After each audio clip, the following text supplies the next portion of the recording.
Welcome to Sport Court with Angelo Ace Camacho at 1252 Sports Chicago.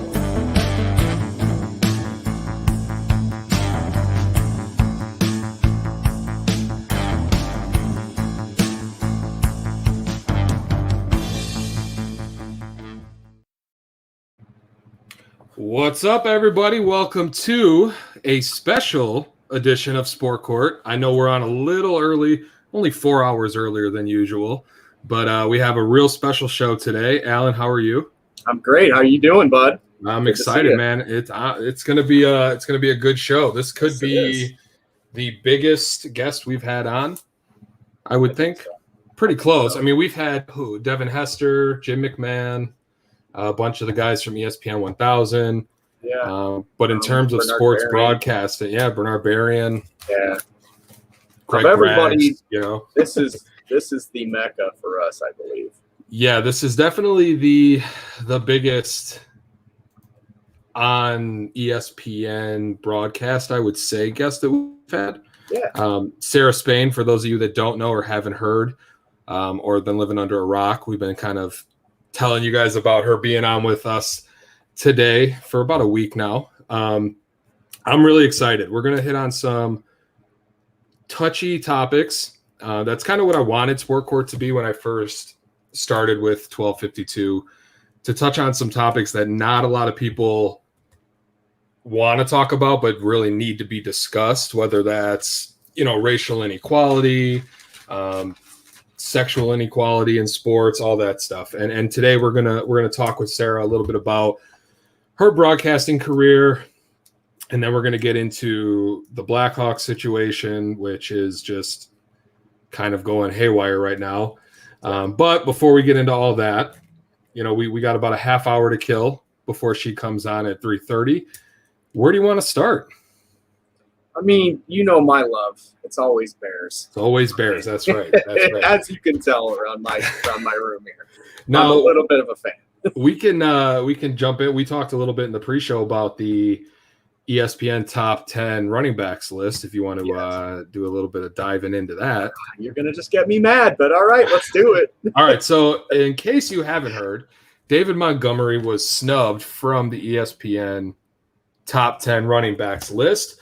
I'm going to give you the top 10 running backs, Alan, and then I want you to tell me if you think he was snubbed, and if so, who he deserved to be ahead of. So obviously the number one running back that they project is Derrick Henry. Dude's been a monster for the last 2 years. Alvin Kamara, that one kind of surprised me at number 2, especially since Drew Brees isn't there. Dalvin Cook, who can't stay healthy. Nick Chubb, Christian McCaffrey, Saquon Barkley, who really didn't play much at all last year. He got hurt against us, actually. Yeah, against the Bears, yep. That knee injury. Zeke Elliott, Aaron Jones, Joe Mixon, and Josh Jacobs from the Raiders. Raiders, okay. So that's a top 10, let me tell you. He also did not even make the honorable mention 4 that they had on there. Who was the honorable mention again? I will look real quick. I have it up on my phone. Oh, I lost it. Just kidding. Oh, no, here it is. Another bullshit list. Yeah, pretty much. So the honorable mentions were Jonathan Taylor from Indianapolis, Kareem Hunt from Cleveland. So that's 2 running backs from Cleveland guys. Yeah. Right. Clyde Edwards-Helaire from Kansas City and Miles Sanders from Philly. I don't know, man. I don't know if I. No, because okay, all right. Let's start from the beginning on this. So David Montgomery last year, I believe, was tied for 4th with Josh Jacobs for rushing yards, and that's in spite of Nagy, mind you. Yeah. In spite of having games like having a 7 rush attempt game, he still comes out and puts up those numbers. He can catch out of the backfield. He can do these things. He can block. He is a total package. He's not afraid of contact, that's for sure. He's not. He never has been. He's always trying to get that extra yard, and that's what I love about him. I knew from day one, seeing this kid play, I knew he was going to be something. It was obvious. To not have him even as an honorable mention is a joke. I do like a lot of those guys that you name.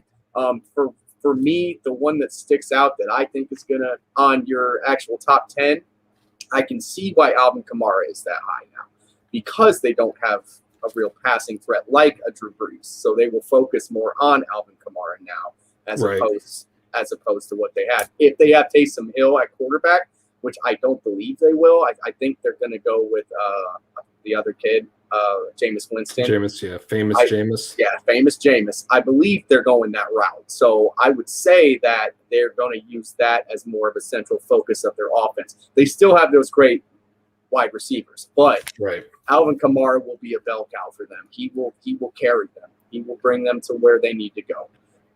I mean, can see that. I agree with you. I think that the only reason he's not on this list is simply because nobody trusts Matt Nagy to run the ball. Well, maybe. I mean, he did have over 1,000 yards rushing. He did. And he was tied for 4th, I believe. Like, he had the exact same amount as Josh Jacobs. Yep, he was tied for 5th for yards and 4th for attempts with 247. Yeah. Oh, yeah, so, I didn't know he had that many attempts, though. Yeah. Okay. Well, still, though, that's still, in spite of Nagy, he's still doing these things in a passing offense. Right. And to not even be mentioned is a joke. But guess what he's going to do, Angelo? He's going to take that fuel and he's going to run with it. Nagy has come out lately, and I know that we just spoke about this right before the show, and said that he's going to give him 20 carries a game, which, you know, as much as I do, you can take that with a grain of salt when it comes to Nagy. Let's hope that he's true to that word. But the first time they're down by, 10 points. 10 points. Yeah, Let's exactly. Be honest here. If they're down by 10 points, it's going to be pass. It's not going to change. Nagy's going to want to be Nagy. That's who he is. That's the system he came from. He didn't come here to run the eye. It's obviously apparent. He makes that known very much so that he doesn't want this to be a run type offense, which, okay, that's great. You got all these wide receivers in, Yep. You got Bird, you've got Godwin, who, thank God he didn't make the Olympic team. I don't even want to get going on that. I don't care about the Olympics. I care about you being on the Bears. That's super nice and everything that, you want to represent our country, but I don't think you could go, Angelo, and go, right up to your job and be like, oh, hey guys, I know you're paying me millions of dollars, but I'm going to put myself at an injury risk, even though I have one already, because I want to go high jump or whatever it was he was doing. Exactly. Yeah, I think it was long jump. Yeah. For sure it was long jump. Yeah. That's great and everything, but you make your money on the field, and you've had an injury history already. Don't jeopardize that by going out and doing that again. Thank God he didn't make it. But anyway, I digress with that. We have all these wide receivers now. Right. So let's see what we can do with them. But Montgomery is still going to be that bell cow, because they're going to get in situations where they're going to need him to catch something out of the backfield, or they're going to need him to get those tough yards. He's going to be that guy. They've also got Damian Williams now. He's a good one-two punch for them. He will bring an added element to that guys like Cordell Patterson or guys like Tariq Cohen aren't able to do. I see Tariq Cohen more as like a gadget slot guy now. Like he might play backfield, he might run jet sweeps, things like that. But I don't necessarily see him as even a special, as a back that's going to run up the middle, 5-6 times a game. He's always the running back room is definitely crowded. That's for sure. Yeah, absolutely. Which is a good thing. And the wide receiver room is now crowded, and it seems like our tight end room is getting better. I think the train's about to come right through your room. You're right. Here we go again. Every time. That's right, man.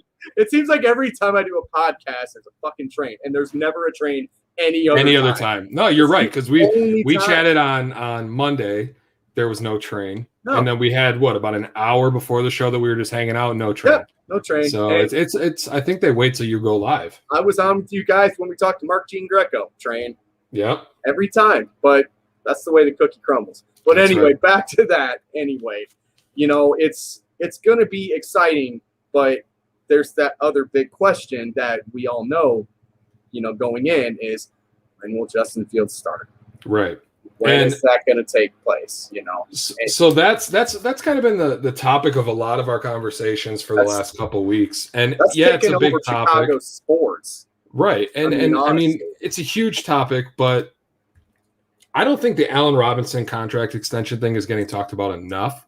No, I think for a guy who's been nothing but a team player, team first guy, for a guy who's putting up the numbers he's put up with guys like Blake Bortles being his quarterback, Mitch Trubisky, who am I forgetting? The guy from that, Nick Foles. I forgot him already. Yeah, I mean, for a guy to be as productive as he's been with those three as his main quarterbacks, that's insane to me. Oh, for sure. Yeah. And then to just think, well, we got a rookie quarterback. Let's not extend the wide receiver. That's going to make his life a lot easier. Like, does that make any sense to you at all? See, all right. I've got kind of a mixed feeling on this because I don't want to pay this guy $20 million a year. Right. We don't have the money right now to pay him $20 million a year. I believe right now we have like a $5.5 million left on our cap. I believe so, for the top 51. And you're not going to be able to fluctuate at all and have any type of, relief if like someone gets hurt and you have to go sign someone. You have to have that money. I've had people kind of argue with me saying, well, he can play under the cap, but they could give him an extension, throughout that. I don't think that's what he wants. I think he doesn't want the franchise tag at all, and he just wants a long-term deal. Right. I believe so. And so in saying that, he's going to stand to make $17.88 million is what we looked up earlier. This year. He's going to be one of the top paid guys, which is great. He's actually the highest paid player on the team, if I'm not mistaken, right now for this year. It's over guys like Khalil Mack, and he does carry that offense. But now that we've broadened the offense out a little bit, and as Nagy stated, we're going to run the ball, 20 times a game. And we've got Mooney. We've got Kmet, who's going to start bringing up a little bit. I've heard good things about Kmet. He went to that tight end camp. He looked really good there. He did. Solid. Yep. He looked like he was ready to take that next step. Now those Kmet first touchdown bets are going to be paying off for me this year. Yeah, they will. You're right. Hopefully. And you've got red zone guys like Jimmy Graham that can help you out. You've got these kind of guys now. So the fact that we can, sit and, really debate paying him that money, it doesn't make a lot of sense to me right now. Right. Because I don't know what the other guys in this offense are going to bring. You got guys like Darnell Mooney who showed real promise last season. Yeah. Right. And if he ends up taking a number one receiver spot, you can't pay two guys to be your number one receiver. No. You know what I mean? So it does kind of make sense. Yeah. The plus for me on that is that the cap is going to go up. It's going to go up to $208.2 million, I think it is, next year, and it's at like 182 right now. So it's going to go up significantly. And then, you can use some of that money, for, paying Allen Robinson. You're going to have to pay Roquan Smith. That's a must. Right. You have to pay Roquan. Those two guys are going to be the center for me of the free agency next offseason. Is Allen Robinson, that guy that they want to give $20 million to? Right. I don't think the answer is yes. I don't either. I think that hurts because he's a great player and I absolutely love him. He is a top, I would say 7, 8 guy. But that's where I feel like he should be paid in that rank, like probably, 5th or something like that, like 5th or 6th on that list. I'm okay with that. I'm not okay with him being 1 or 2 on that list because we have way too many other holes that we need to fill on that team, especially coming up this next offseason with that defense is going to need some holes filled as well, Yeah, well, that was the other thing, we've talked a lot about is that the defense is going to be another year older. We've talked about, at least in my opinion, I think it's unwise for the Bears to decide to sit Fields the whole season. Andy Dalton and Justin Fields have the same amount of time in this offense, right? Yes. One just has a little bit more experience playing in the pros, but they both have the same experience when it comes to running this Matt Nagy offense that takes years to master, according to the guru himself. I personally feel like if Guru. yeah, that's what Guru. Yeah. I think it's you're shooting yourself in the foot, man, if you're gonna rely on Andy Dalton to get you to where you want to be with this defense, because next year, after this year, the defense is going to be another year older. Mac's going to be older. Hakeem Hicks is on the last year of his contract, I believe. Yes. If you don't extend Roquan Smith, then he can leave. You absolutely have to. Right. There's a lot of things that could be different on this defense, and you don't want to be in a scenario where like you have this good, young, talented quarterback who has to put up 60 points a game because your defense can't stop anybody. That's kind of where I feel like we're leaning towards, and that's something that you and I have kind of discussed before about how it's time for the offense to be the focal point of this team instead of the defense. You know, it's not 85 anymore. Those conversations, we don't have to have those because we've had enough of them. You know, but you know, for me, it's not even just that. It's the offensive line going to be ready? Because there's a lot of new pieces on that. From what I've heard, Juan Castillo is very high on some of these guys. I've heard he came out, he talked about the 5th-round draft pick Larry Borum a little bit and said how strong he is. And he even went as far as he said that Jermaine Ifedi was going to be pissed off at him because of how much he was talking about Larry Borum, which if that tells you something, that tells me that he's already got his eyes set on on moving him in there, making that guy make that jump. But he's lost some weight. You know, he was a pretty bulky guy. He was a big boy. 0% QB pressure last year in college, number 1 in the league according to PFF, which I don't follow that much, but that was a stat I couldn't ignore because 0 is a number that I want to see when it comes to sacks on my quarterback. Yeah. So if that guy can bring that, for me, I thought Larry Borum was more of a guard type.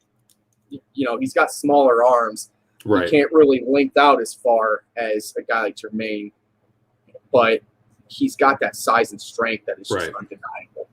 And if he can house up in front of somebody and, you know, pin them in and just lay them out, I could see him doing that for years for us. Yeah. I thought it would be at like guard, but if he wants to put him in tackle, if he feels like he's got enough, you know, foot speed for the job, okay, I'm fine with it. But that's you have to protect your quarterback. You do. Period. But that's what I'm worried about, Angelo, is that if they come out week 1 and say, oh, well, we're going to start Fields in this against the Rams on the road, against Aaron Donald and that defense, unfortunately, I'm going to say Leonard Floyd, that could pose a problem. And he could be – his first game could be a hell of a horrible game. He could be put on his ass more than he needs to be, more than it should be, on a team in a year that we don't really feel like we have those Super Bowl aspirations yet. You know, I don't. I mean, right? Because in reality, do we think they're going to make it to the Super Bowl and win? No, I don't. No. Unfortunately, you've got Green Bay that's still, I mean, as long as Aaron Rodgers comes back, it sounds like he's going to. And the longer and longer it drags out at this point, I feel like he will be back. There was a point where I was like, oh, the longer it drags out, the less likely he is to be back. But now it's dragged out so long, I have a hard time seeing him not returning. Yeah, it's going to be $50,000 a day if he doesn't show up to training camp. That's a lot of money. That's a lot of money.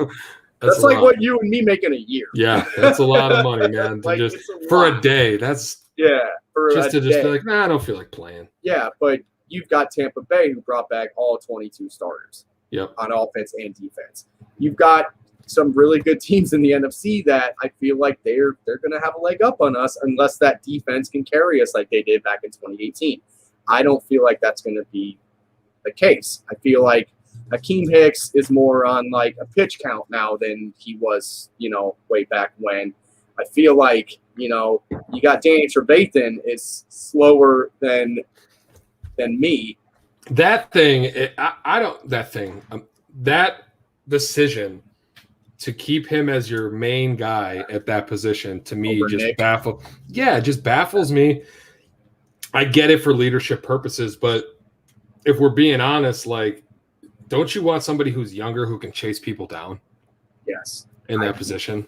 I feel like if Roquan would have shown a little more in that leadership type aspect, they probably would have went with Nick. Right. But I feel like they just wanted that tutelage for him and wanted him to learn from a pro who's went out and won a Super Bowl. Right. Who's been one of the best defensive players, for a while, at that position.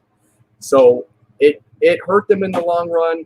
These things happen, though. Nick got hurt last year, too. He didn't have a perfect year. But out of those two, 100 out of 100 times, I probably would have took the kid, too. Absolutely. Yeah. But you've got that aging defense now. So what are you going to do about that? Like, you have to show the other side of the ball now, right? Yeah, but that's the thing is then you put so much pressure on – we talked about this a couple weeks ago – on that young quarterback to feel like he has to step up and be the reason your team is able to keep up in these 48-point games, 50-point games, and that's also a lot of pressure to put on your young quarterback. I don't know. I just think the more reps Justin Fields gets, the better for this team long term. Yeah. A lot of people think that he should just sit. I'm just not on that side of the fence for that. I don't think necessarily it's about him sitting for that long for me. It's more or less like I want him to not be thrown to the wolves right away and just be buried on game one. Like, I feel like the best defense in the league on the road is not a good place to start your fucking career. That's just my opinion. I mean, maybe that's a possibility. So here's a good example for you. So if you started a brand new job that you've done before, but you've never done it on a professional level. Like, say that you got offered to run Gordon Ramsay's say I was a you're going to run Gordon arm Ramsay's wrestling. Oh, that'd be insane. Okay, since you're in, I got you. Right. So what if the first day you walk in, he goes, "Here's my crew. Here's everybody. You've got 150 people outside, and I'm going to stand here the whole time and badger you." How would you feel? Well, would you be able to handle if I that? had the confidence of Justin Fields, I might actually take a swing at it. I don't know. That's what it boils down to, right? Right. And I don't know. I just feel that this kid has something different than the quarterbacks we've had in the past doesn't have. And that's this upfront confidence in himself. Yeah. He's not afraid to tell you, hey, I expect myself to be a franchise quarterback. That's why I don't feel pressure, because my own pressure is this expectation of myself. Yeah. So, but why don't we run a couple of the sponsors before Sarah jumps on? That way we don't have to worry about cutting in and out of that. So go ahead, and which one do you want to run? We could run Nick and Ivy. We're going to go with our good friends at Nick and Ivy Brewery. All right.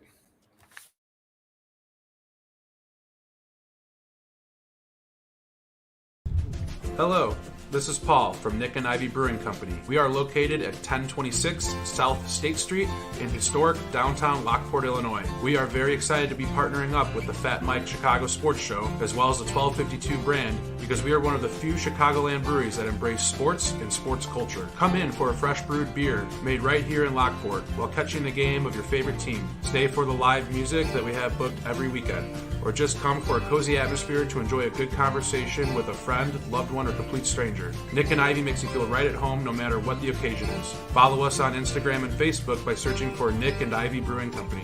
Visit our website for our up-to-date tap list, or to go shopping on our online store at nickivybrewing.com. That's NIKIVY brewing.com. Come in today for a fresh brewed beer born and raised in Lockport, Illinois.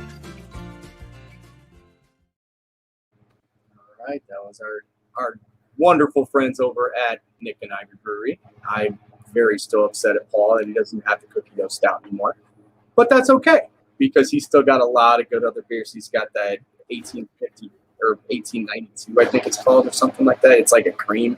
It's really good. It's really good. He's got all kinds. Lake Life. It's really good. It's like a strawberry type ish, I think, or blueberry. Yeah, we had someone who went golfing, and they were really good. They were really good. I'm not a big beer guy, but I know. his beers are phenomenal. So Yeah, absolutely. why don't we run the White Oak one too real quick? That way we can knock 2 of them out before we get into in with Sarah. It sounds like a plan. This is our friends at White Oak Farm venue.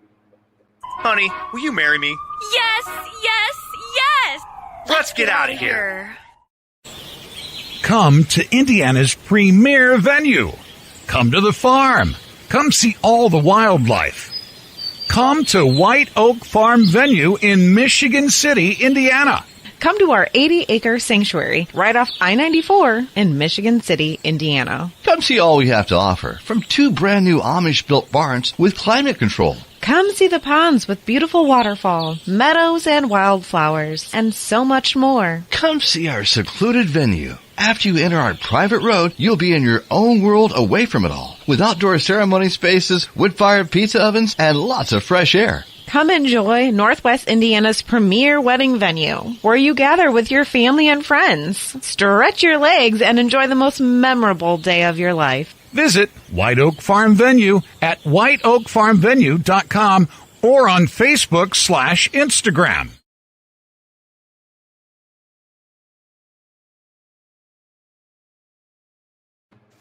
All right, that was our friends at White Oak Farm venue, where Mike is getting married soon. Married, yeah. Yeah, he's down to a couple months, I believe. Yeah. It's coming up. Yeah, he's having his bachelor party big this weekend. Oh, thanks for the invite, Mike. Appreciate it. Yeah, right? Yeah. Thanks, I guess man. we're chopped liver. I guess so. Hey, whatever. It is I don't like bachelor parties anyways. Yeah. I'd I don't wanna go to rather your stupid bachelor play party. poker. I would really rather play poker, but we don't have any poker tournaments up this way in Wisconsin because it's not popular. You guys have like horse and buggy races, don't you? Isn't that what you guys do in Wisconsin? Yeah, we have you guys have cheese rolls and stuff like that in the town the village is what it was called. Yeah, where I lived before I moved to where I'm at now. They used to host this like little like festival, I guess you want to call it, and they would do like this. They'd have like a barrel or something. I remember this when I was a kid, a barrel on a string, and the firemen would like shoot it, and whoever, I don't know. It's ridiculous. Oh, I know that game. Yeah, we actually play that in Watsika, not Watuska, Andrew. We play that here. It's so we actually have like the fire departments actually like have a competition against each other where they like have this cable up and they have a keg on it, and they both try to spray the keg on the other side, and whoever it's kind of like a tug of war. But it's the opposite. Yeah, you're actually pushing it towards them, and whoever wins just wins. They're the best. I guess really hey, whoever wins wins. You're the best at shooting a keg with the fire hose. Right. Well done. That's who wins. Whoever wins wins. So, but yeah, man. While we're waiting for Sarah to jump on, we can. Oh, she is here. All right. Well, let's not wait. Let's bring Sarah Spain on, ESPN's very own Sarah Spain. Sarah, how are you today? Thanks for joining us. I am good. How about you? We're doing pretty well. We just got done talking about the Bears a little bit. Nice. I hope we have some time to talk about some fun things to do with the Bears and how terrible the Cubs are. But, that's always fun. Come on. But I mean, if you look at it as like, well, maybe there's a light at the end of the tunnel in 5 years, then it's the only way you can look at it, right? Right at this point. Yep. But Sarah, the reason we brought you on is because our brand or our network, whatever we call ourselves over at 1252, we don't really have a woman's point of view on certain issues, more serious issues. When I started Sport Court, I really wanted to get into tackling issues on, social injustice in sports and sexual inequality in sports. And people who follow you, they know that that's kind of your area of expertise. You're at the forefront of all that. So we have this news with the Blackhawks, and it's not great news. You wrote a piece, I want to say a couple months back, about the whole Mets scandal. Why do you think that this stuff is coming out so much more now? Is it just because obviously we have cameras and all that stuff, or is it happening more often? What are your thoughts? No, I would guess it's not happening any more often, especially because some of the ones we're hearing about now, whether it's the Blackhawks from a little bit ago or even the Michigan scandal that's from a while back that's now coming out. I think it's a combination of factors. The two biggest ones to me are probably the Me Too movement, right? There is a real solidarity in believing that you're not alone in these things happening to you.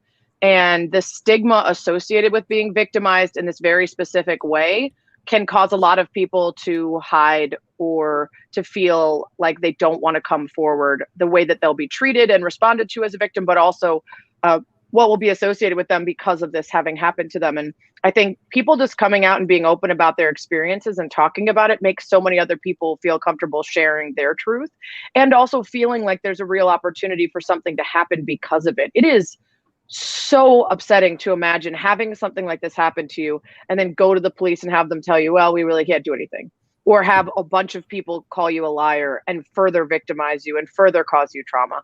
And that's been the response for a lot of people for a lot of years, coming forward with stuff like this. And so I think not only did Me Too provide a bunch of high profile voices speaking, but also tangible things like Time's Up and other places that had legal funds that they could provide, so that if someone did come forward, they could help them actually try to bring their abuser or their harasser or whoever it was to justice. And knowing that there will be someone to back you up, no matter who you are, where you live, and what you do, is a huge part of wanting to come forward.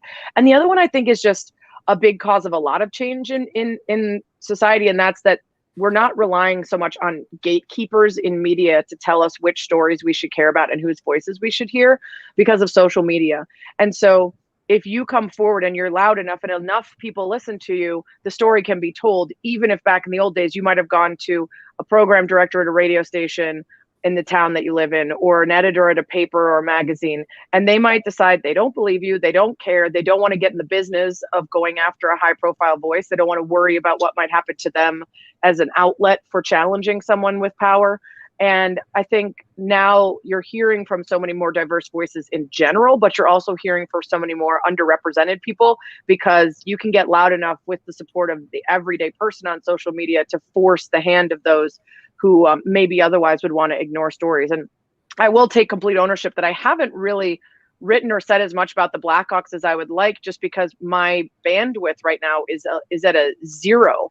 And so I don't like speaking on these things unless I can actually do some work on them. I'll post some tweets. I'll remind people about how I think transparency is necessary and how we need to, cover these things and attack them head on, as schools, institutions, leagues, teams that trying to cover them up is infinitely worse every single time than attacking it once you hear about it and doing the right thing right away.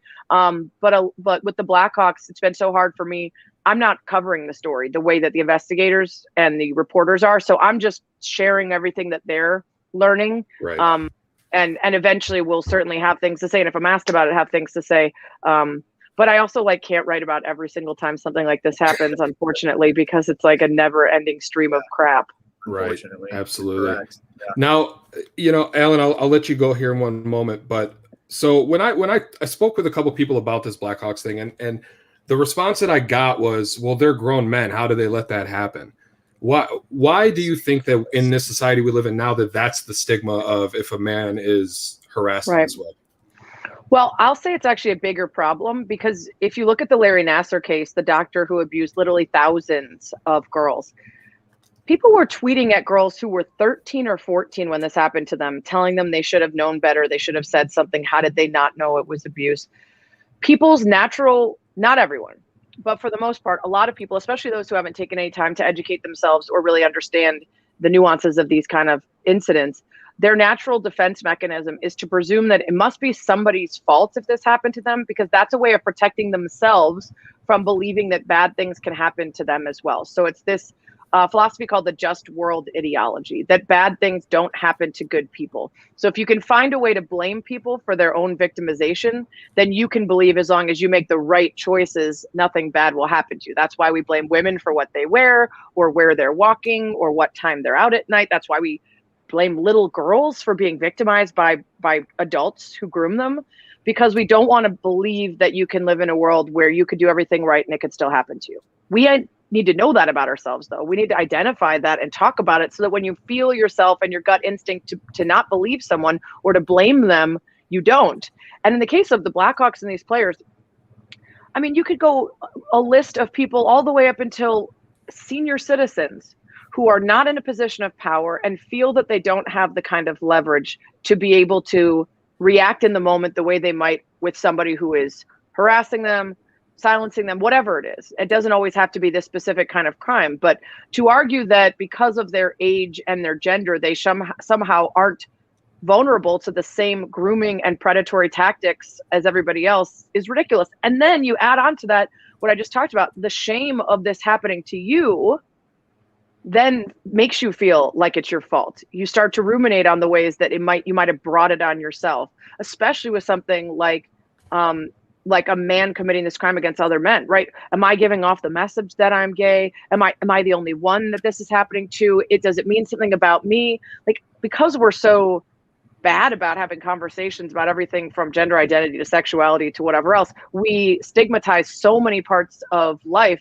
that then the fear of being other because of what you've had done to you silences you more so than, acting out and speaking out against the person that victimized you. It's pretty complicated, but the people who are saying that are just revealing their own ignorance and also cruelty, that they would choose to point the finger at the people who were the victims here.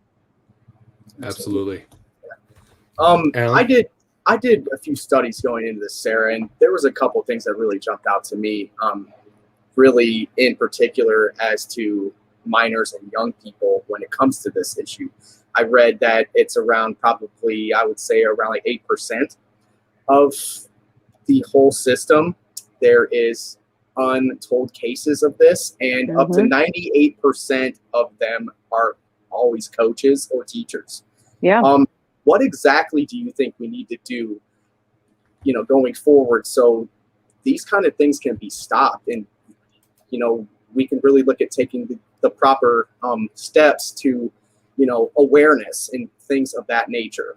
Yeah, it's interesting. One of the experts that I spoke to for a story when I was doing that story on Larry Nassar talked about how people who tend to be predators are looking for places that they feel like they will be protected because devotion and loyalty to the institution might be stronger than individual morality, which, when you think about it, the military, churches, schools, sports teams, these are places where people get in a sort of mindset where they want to protect this thing that they consider a part of their identity, right? That's why we always slip and call our teams we, right? Because, we're not on the team.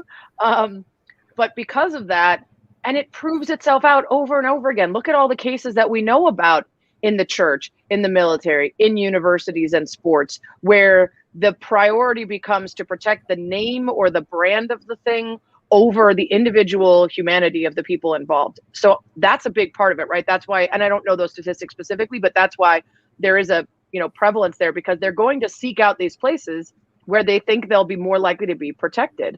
And I don't have the answer for you about how to fully vet people for these situations. What I do know is that what we've seen over and over again is adults in a position of power who have chosen not to protect not only the people they know about, but every future victim. And I think there's nothing more heartbreaking about the Larry Nassar thing than the fact that the first girl who said something was not believed or listened to.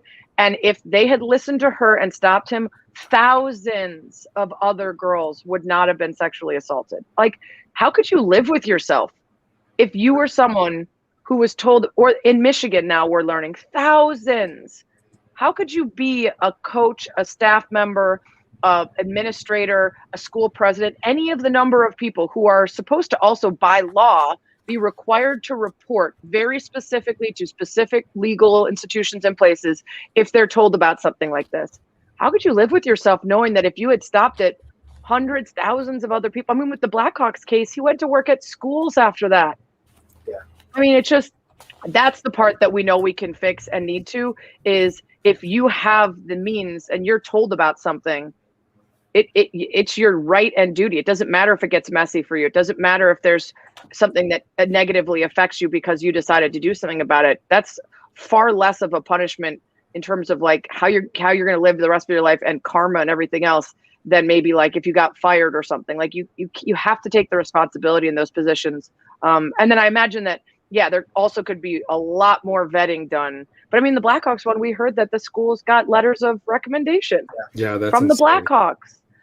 That's going above and beyond to not only not report it, but to let people think that they were hiring someone who was going to be good for the space. So, yeah, I mean, like, so what if we used maybe like some kind of, what am I really looking for? Like behavioral management rules or, you know, criminal record checks, like things of that nature. Like, I mean, I think a lot of those already happen. Yeah. Okay. The problem is too, though, but exactly how in depth. Do you really want to find it? Yeah. Do you really want to find it? Because we just saw a report from a media outlet that dug into the Blazers' alleged investigation into the Chauncey Billups incident. Yeah. An old incident. Very old. They wanted to hire him. They can make that decision. But staff members, players, fans, everybody wants to know that they fully vetted Chauncey Billups to know what happened then and to feel comfortable making that decision now. And I would ask any of you, if you knew a colleague of yours had previously been accused of that and had paid off the person and hadn't gone to trial and there'd been some exchange, would you want to know that had been investigated and want to feel good about working with them every day? I would say we all would say yes. Yep. So it's not about saying you can't give them the job. It's about saying, take this seriously, do a real investigation, be thorough, and then tell everyone what you found. Be transparent. And instead, what the media outlet found is they didn't reach out to the alleged victim. They didn't reach out to the defense attorney in the case. They didn't reach out to her attorney. Like, they didn't go to some of the top 5 people. So when they say we exhausted all of our options and did no, you didn't. And so do you really want to know? And that's the problem with some of these is how willing are you? And a lot of these cases, I think the people in charge need to be pushed. I mean, I remember when Jameis Winston got drafted, they said they spoke to over 40 people about what a great guy he was. And this is how we know. One of them was not the girl that he allegedly raped. How are you going to do a character study by talking to someone's friends and family and leave out the person at the heart of the reason that you're doing that investigation into knowing who he is? It's there. Like, I remember someone said that the day the first investigation from the Blazers came out, they're like, these are always BS. They never tell us what they find. They're never transparent about who they talk to. They just say, we're doing a thorough investigation to try to make us feel better. And like, I hate having to talk about this stuff all the time, right? Like, I got into sports because I love sports, but I'm also not going to work in an industry and ignore the ways that we consistently fail over and over again. I want to hold people accountable because, again, it's not that you can't give them the job. You want to hire Chauncey Billups. If the decision at the end is the same, fine, but at least respect all the people in this orbit who care about whether you actually did your due diligence or not, because otherwise you're telling his victim and his alleged victim and every other victim that it just doesn't matter to you and that basketball and this job's like more important. And you're also telling everyone that works for your team that you don't care whether they're comfortable or whether they feel safe or whether, it matters to you how they feel. Yeah, absolutely. It's really sad to me that it actually took that long. It shouldn't take him wanting a head coaching job for them. The NBA should be doing that investigation while, if he's an assistant coach, anything, it shouldn't just be that high profile position. Well, and I think in a lot of weird to me. A lot of times there is an investigation for other jobs. And a lot of people always ask, well, why do you wait till now? Because you don't want to see him succeed. It's like, no, this has happened before, but it's inevitable when you achieve a certain level of power, influence, when your star shines brighter, that people are going to have questions. If it's not an issue, you should be able to address them. It should always be an issue. And you should be able to be transparent about why it shouldn't be a concern. If you push back the way they have, or if you don't really do a thorough job, then it leaves more questions than if you had just addressed it and dealt with it honestly and in good faith. Because I think, he worked at ESPN. I never heard about this, to be honest with you. I didn't either. But I would imagine ESPN did due diligence when he was hired to make sure that they knew what the history was and why they felt okay about it. So I think a lot of people will say that why is this being brought up now? Like every time Mayweather has a fight, they're like, why did you bring this up now? I'm like, no. I've been bringing it up for like a decade. Forever. Like forever. So. Yeah, it's hard to segue from such a serious topic to something a little more lighthearted, but we got you for about 10 more minutes. And I do want to get your thoughts on Candice Parker, for one, who got the honor of being the first woman to grace the cover of NBA 2K 22. Yeah. What do you think this can do for the WNBA going forward? Well, Candice in general, I mean, if you need proof of how baller someone is, all you have to do is look at the Skies record when she was out. I mean, it was just like sad situation. She comes right back and then instantly they're back in the mix. She's been an unbelievable talent for such a long time.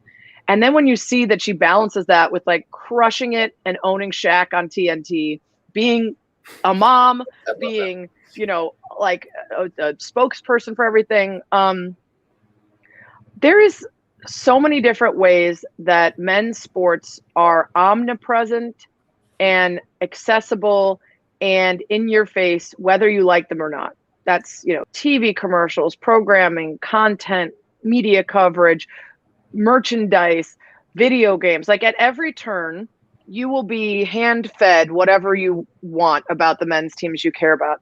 And women's sports, it's just, you got to work so much harder, right? I'm a co-owner of the Red Stars. Some of our games are on CBS Sports, some are on Paramount Plus, some are on Twitch, right? It's great that we have a TV deal and a deal that allows every single one of our games to be viewed by anyone in the world that wants to see them. But you have to work for it. You got to go to the schedule every game and be like, okay, where is it now? Now let me sign up for Twitch and figure out how to. It's very different than like, I'm going to turn on Fox and watch the Bears. I know where they are every time and it's easy to find. So because of that, every time you add women into these distribution channels that people already are that love sports, and you offer them a chance to get to know a player or play her on NBA 2K or learn more about her or see her alongside her male counterparts, it cuts away at the BS of, they're not worthy or this product isn't good or these people aren't worth watching. And I'm telling you, these studies that are coming out just in the last year or so, this Sports Innovation Lab fan report, the studies that we're doing on behalf of NWSL about fan loyalty and brand loyalty to brands that support the teams and the women athletes that they love. It's just so underserved. There's so much money to be made that people are missing out on because they aren't approaching women's sports, understanding the growth potential there. And I think it's finally taking a big pivot here. I mean, we saw it last year. The NWSL had a 400% ratings increase when they were on TV. The WNBA put them and talk about them alongside the NBA. They had massive jumps in ratings. So I think it's finally that pivot point that we can't get tired now. We got to like push because we're seeing like give them some coverage, give them a chance. The women's soccer team is always a perfect example of this. Just give them a shot and they blow everything out of the water when it comes to merch and ratings and all of that. We just need to be willing to do that more often. Absolutely. Yeah, I think it's pretty cool. I have a sister who loved that they threw WNBA into the game, so now she can play along. And it's just, when you feel included, you're more likely to want to do it. You know what I mean? So that goes for every aspect of life, and I think it's awesome that they picked her to be it. Like you said, I love Shaq. He's one of my favorites. And to watch him and her spar back and forth, and he always gets that like, oh, I'm not going to talk now. So it's cool to watch. But did you ever watch Area 21, that KG show? I watched once. Yeah. That was one of my faves because he always had WNBA legends and current players on with the NBA guys, and they'd go to this court on the TNT set, and Candice would be down in the paint, like bodying some dude, explaining why her turnaround wasn't a travel, and then Sue Bird would just destroy everyone in 3-pointers, all the NBA players, and I was like, it wasn't about it though. They weren't about like women's empowerment. They just were putting them together because that's how actual life is with those players, the NBA players, WNBA players. Practice together, play together, support each other. And they just showed us that instead of like the default, which is always to just leave women out. Yeah, right. I actually heard that tonight there's going to be quite a few NBA players, celebrities at the WNBA. The All-Star game. All-Star game. Yeah, which is a good sign too, going forward. Yeah. What's different about the rules this year? I hear they did a rule change. Yeah, What so exactly they want to get the women's Olympic team ready for the Olympics, which are 7 or 8 days away. So this is their final tune-up. So the Olympic squad is taking on a second all-star squad. Okay. So the Olympic squad is essentially assured all-star status, which they probably would be anyway. That's why they were picked. And then fans voted on the other roster. So someone like Candice Parker, who was she was snubbed. She got snubbed like 2 Olympics ago, and then was like, take me out of the list for consideration. I'm never going to be on it, because there's a lot of conversations about the Olympics. The board that chooses that roster for the women's team being a little bit skewed in terms of UConn and who's on the board. So yeah, there's some interesting battles when you're going to see someone like Candice going up against a team that she deserves to be on and hasn't gotten the nod for. So it should be good. And I always love watching anything that involves the Vanderquigs, our own Chicago Sky, Courtney Vandersloot and Allie Quigley. Like, just there's so few stories in sports where you are married and you are teammates and you are consistently playing together. I mean, I don't know if you guys saw this last year, but when Courtney broke the all-time assists record in the WNBA, her last assist was to her wife, which is so great. That is awesome. I didn't know that. That's awesome. So let's talk about mine and Alan's favorite Chicago sports team, and that is the Chicago Bears. They are hopefully going in the right direction. We did our live show during the draft when they drafted Justin Fields. What was your reaction when the Bears were able to pull that rabbit out of the hat? Okay, so I'm going to be honest, a little industry secret here. So I do radio every night till 8 p.m. So if we're bumped for any reason, I usually go do something. Like, doesn't mean I'm not going to watch the thing that's on, like the NBA finals or the draft or whatever it is. I just usually watch it on delay, because that's like the only time I get to go out and have dinner or go see a concert or like do something that starts at 6 or 7 p.m. that I usually can't do. So we went to dinner with friends that were in town. It was the only night they were going to be in town. And I'm like, okay, I'll just keep tabs on the draft and then I'll watch it all when I get home. But I was, enjoying my adult beverages and like kind of just, looking at my phone under the table, trying not to be too rude. And I'm expecting the Bears to probably blow it and not do anything exciting. But the whole time I've been saying, like, we got to just go for it. Like, make the trade, go pull the trigger. This is a super quarterback heavy draft. Like, go, you got a shot. So then I get a text from my producer of Spain and Fitz that just goes like, oh shit, the Bears traded up. I'm like, everybody shut up. I'm like, we're not having dinner anymore. This is now Draft Central. I'm not listening to anything you guys say until this pick happens. I was so pumped. He was my number 2 quarterback in the draft. He was the one I thought the team should have been putting above everybody except for Trevor Lawrence. So I'm overjoyed. But I also know that the biggest decider of success is not just the talents of the player, but who's protecting you, who are your weapons, who's calling plays, all that stuff. And so the team around him is going to matter a ton, and making the right decisions around him is going to matter a ton. I'm one of those that if he doesn't look ready, start Andy Dalton. Yes. For as long as you need to. I mean, the first game of the season, Sarah, is against the Rams on the road, number 1 defense. Like, why? It's Aaron Donald destroying your life. Yeah, it doesn't make sense to me. It just doesn't. So but I also think, like, if in every single practice Justin Fields looks unbelievable and he makes Andy Dalton look like a scrub, then don't sit him just to sit him. The point is, don't make these definitive statements now. There's no reason to declare anyone anything. Just see what happens in camp and be patient, because I always think of some of those sad stories of guys who got thrust into action, got happy feet, started seeing ghosts, picked up bad habits, lost all of their technique. And it was such a hard road back if they could find their way back. So I don't want that to happen. The first couple games are not the most important. It's the long term. Is this our franchise guy? And I'm just, listen, I always tell people the off season is the best time to be a Bears fan, because there are no games. Like, you can be so hopeful. You could be like, also, I don't see a reason not to be. What's the point of assuming the worst? Because then if it happens, then you've been sad forever. If it doesn't happen and things go well, then you've been sad for no reason. Like last year, the whole time when the Bears were winning, I was saying, listen, don't go out and get a tattoo. Bears Super Bowl champions 2020. They're not very good, but also just enjoy it. They're winning all these games. Everyone's getting hurt on the other team. They're not playing very well. It's requiring some very strange comebacks, but we're getting the W's. So enjoy them. They're not going to last And then they didn't. But that tends to be my approach to sports in general. If you're going to be sad waiting for the other shoe to drop, then you're going to be sad at the beginning and when the other shoe drops.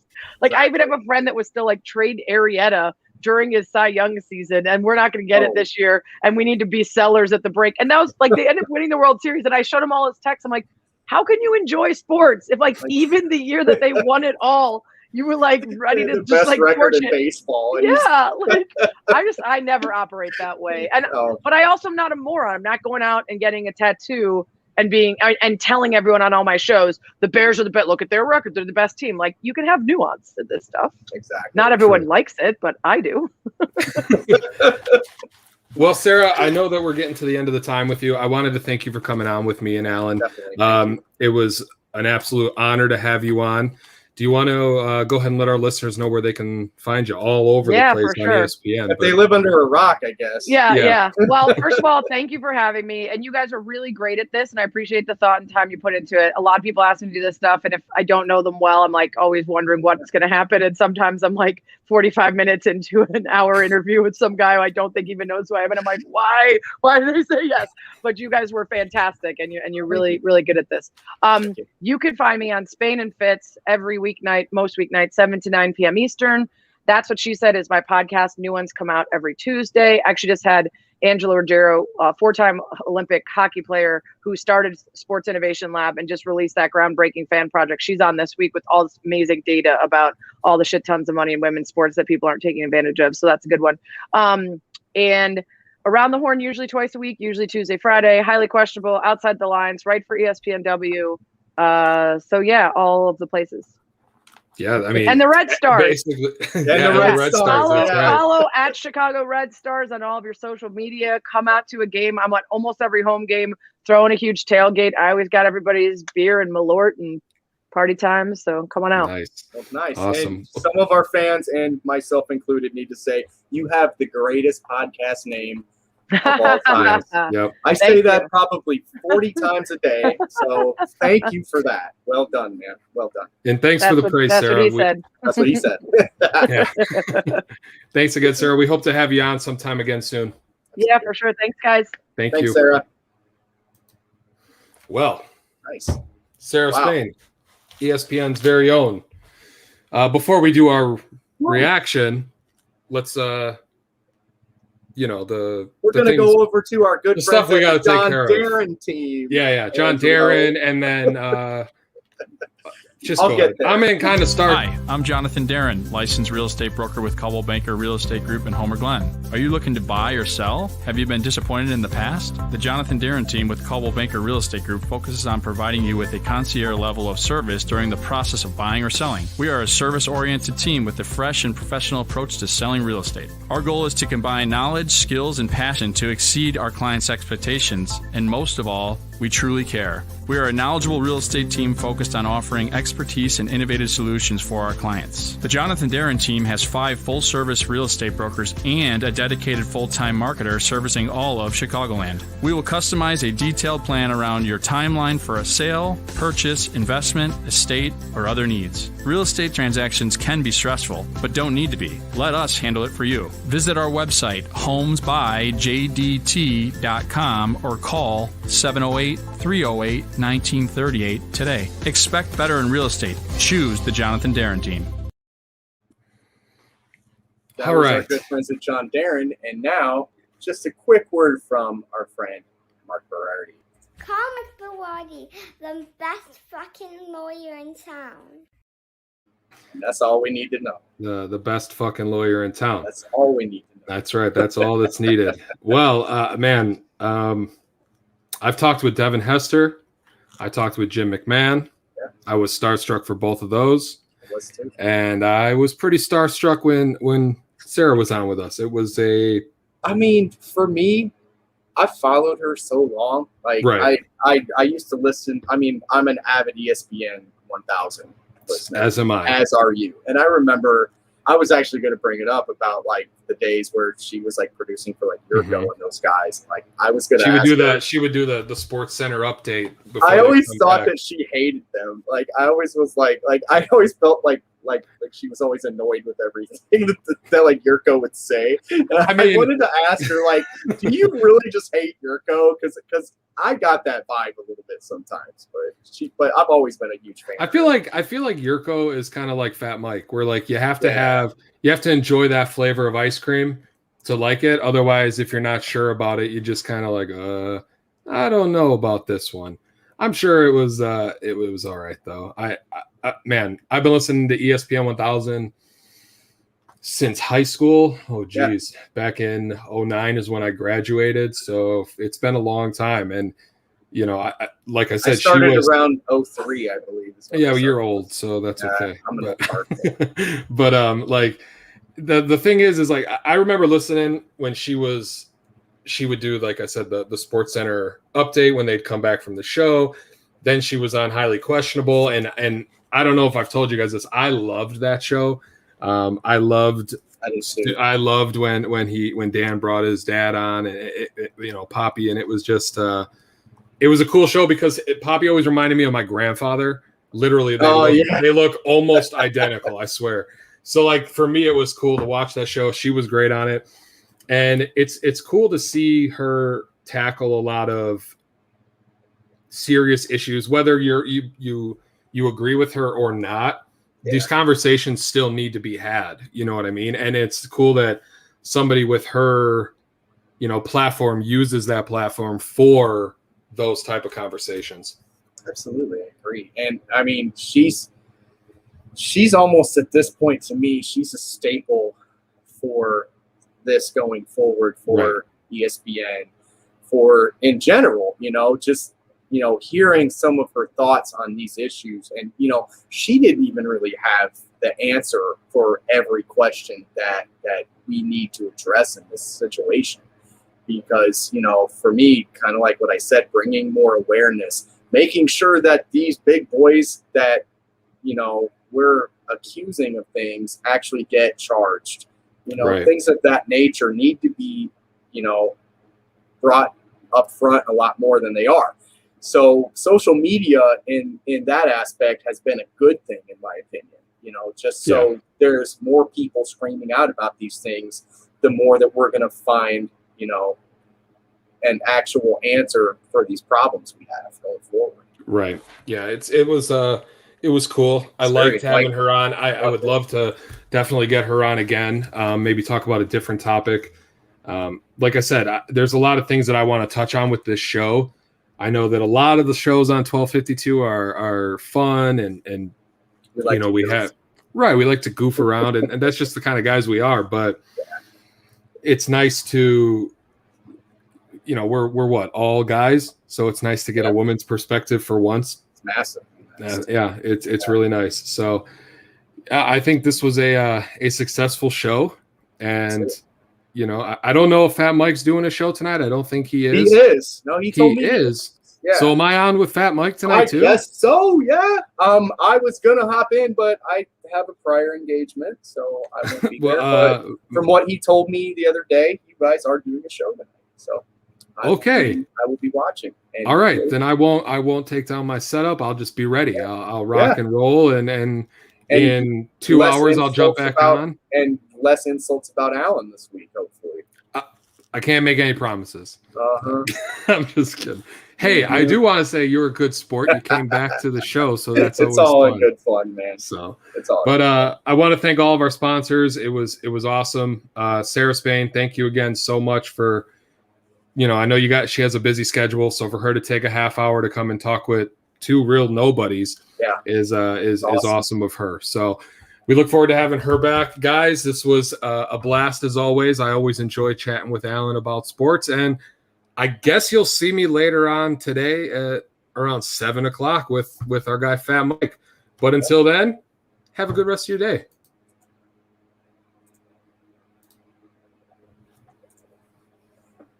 The video doesn't go, so.